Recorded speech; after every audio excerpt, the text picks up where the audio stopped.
Hello everyone, welcome to our new videos today.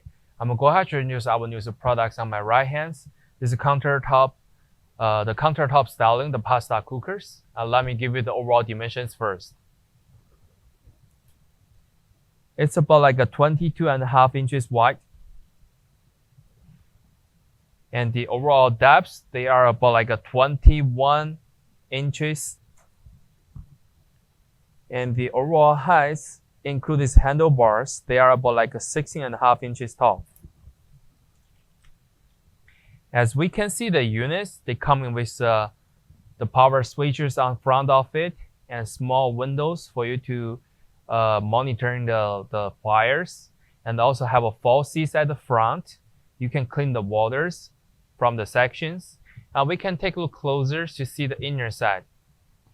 After we remove the top lid, we can see they have 6 sections. So the manufacturer, they offer the baskets. And this basket diameters, they are about like a 5.5 inches in the diameters. And the overall depths, they are about like a 5 inches deep. And also,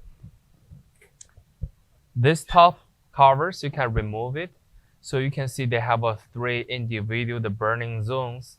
You can clean the water from the faucets and turn off the fires right here. And also this one, using the natural gas or liquid propane, you can have the regulator convert with it. So this connection on the side too. So we can see this one can fit in like this way. The manufacturer, they offer the 6 basket. You can just put like these functions. This will be the all demonstration information about these products. And if you do have more questions, feel free to contact with us. Thank you.